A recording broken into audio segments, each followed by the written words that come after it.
ഓം ദേവഗുരുവേ, ധർമ്മത്തിന്റെ ദീപമേ, വിദ്യയുടെയും വിവേകത്തിന്റെയും അമൃതധാരയെ. ആകാശമണ്ഡലത്തിലെ ഗ്രഹരാജാവായിട്ടുള്ള ബൃഹസ്പതി 2/6/2026 സിംഹാസനം മാറുകയാണ്.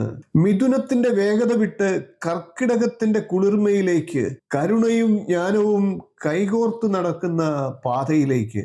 ഓം ബൃഹസ്പതയേ നമ. ഓം ദേവഗുരുവേ നമ. കാലത്തിന്റെ വേഗതയിൽ ഗ്രഹഗതി മാറുമ്പോൾ കനലുകൾ പോലും പൂക്കളായി മാറിയേക്കാം. അതിചാരം എന്നൊരു വിസ്മയ യാത്രയിൽ അറിവിൻ പൊരുൾ തേടി നമുക്ക് യാത്ര പോകാം. നമസ്കാരം.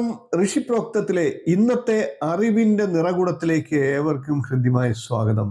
കാലചക്രത്തിൽ എല്ലാ ഗ്രഹങ്ങളും സഞ്ചരിക്കുന്നു. എന്നാൽ ഗുരു നീങ്ങുമ്പോൾ ജീവിത രേഖകൾ തന്നെ പുനർലിഖിതമാകുന്നു. 2026 ജൂൺ 2 ബൃഹസ്പതി മിഥുനത്തിന്റെ അസ്ഥിരവായുവിൽ നിന്ന് കർക്കിടകത്തിന്റെ സ്നേഹജലത്തിലേക്ക് അതിചാരത്തോടെ കടക്കുന്നു. ഇത് വെറും ഒരു രാശിമാറ്റമല്ല, അവസരങ്ങൾ വേഗത്തിൽ തുറക്കുന്ന ഒരു കാലഘട്ടമാണ്. ചിലർക്കിത് പുതിയ തുടക്കമാകും, ചിലർക്കിത് പരീക്ഷയാകും. എന്നാൽ ധർമ്മത്തിന്റെ വഴിയിൽ നിൽക്കുന്നവരെ ഗുരു കൈവെടിയുകയില്ല.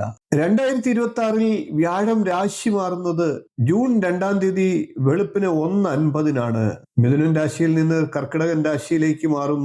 അവിടെ 2026 ഒക്ടോബർ 31 വരെ തുടരുന്നതാണ്.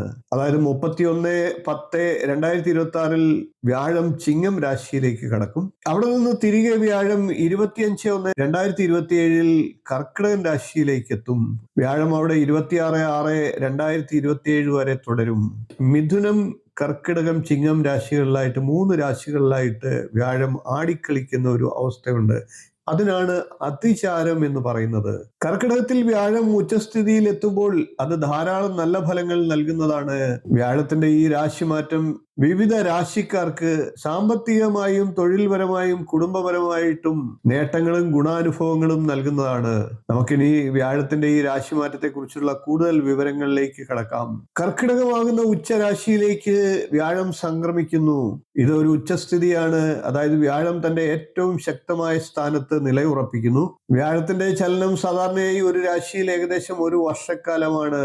എന്നാൽ 2026 മുതൽ 2028 വരെ വ്യാഴം 3 രാശികളിലായിട്ട് മാറിക്കൊണ്ടിരിക്കും. അതിനെ ജീവ അതിചാര കാലം എന്ന് പറയും. വ്യാഴത്തിന്റെ നീചരാശിയായിട്ടുള്ള മകരൻ രാശിയോട് അടുത്ത സമയത്ത് ഉണ്ടായ അതിചാരത്തിന്റെ ബുദ്ധിമുട്ടുകൾ നാം കൊറോണ രൂപത്തിൽ മനസ്സിലാക്കിയിട്ടുണ്ട്. വ്യാഴം ഉച്ചബലത്തിൽ എത്തുമ്പോൾ അതേ അതിചാരം തന്നെ ആവർത്തിക്കപ്പെടുകയാണ്.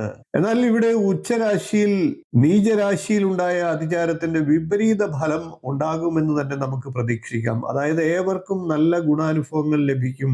ഇതൊരു പുരോഗതിയുടെ കാലഘട്ടമാണ്.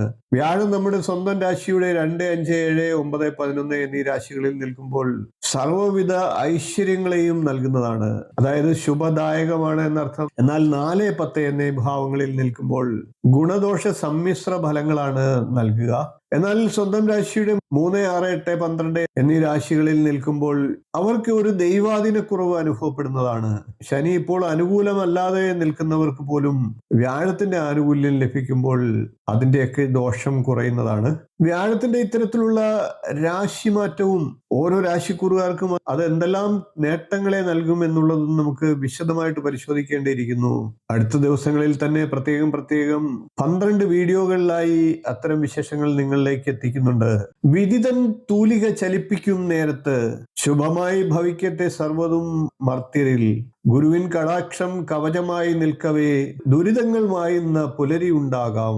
ഗ്രഹഗതികൾ മാറാം, നിഴലും വെളിച്ചവുമെല്ലാം മാറി മാറി മറിയാം. എന്നാൽ ശുഭചിന്തയും കർമ്മശുദ്ധിയും കൈമുതലാക്കിയാൽ ഏത് അതിചാരത്തെയും നമുക്ക് അതിജീവിക്കാനാകും. കർക്കിടകത്തിലെ ഈ ഗുരുപ്രഭാവം ഏവർക്കും ഐശ്വര്യവും സമാധാനവും ഉണ്ടാകട്ടെ എന്ന് പ്രാർത്ഥിക്കുന്നു. ഈ ഗുരുവചനങ്ങൾ നിങ്ങളുടെ മനസ്സിൽ അല്പമെങ്കിലും വെളിച്ചം കൊളുത്തിയെങ്കിൽ ധർമ്മത്തിന്റെ നിശബ്ദ സമ്മതമായി നൽകൂ ഒരു ലൈക്ക്. ഈ ജ്ഞാനം മറ്റൊരു ജീവിതത്തിലേക്കും എത്തണമെന്ന് തോന്നുന്നുവെങ്കിൽ ഒന്ന് ഷെയർ ചെയ്തേക്കുക. ഋഷിപ്രോക്തത്തിലെ വാക്കുകൾ കാലത്തിന്റെ ഭാഷയിൽ നിങ്ങളിലേക്ക് എത്തുവാൻ ഒന്ന് സബ്സ്ക്രൈബ് ചെയ്യുക, ബെൽ ഐക്കൺ ഒന്ന് അമർത്തിയേക്കുക. ഓം ഗുരുവേ നമ. ഓം ശാന്തി ശാന്തി ശാന്തി. പുതിയൊരു അറിവുമായി വീണ്ടും നമുക്ക് കാണാം. നന്ദി, നമസ്കാരം, ശുഭദിനം.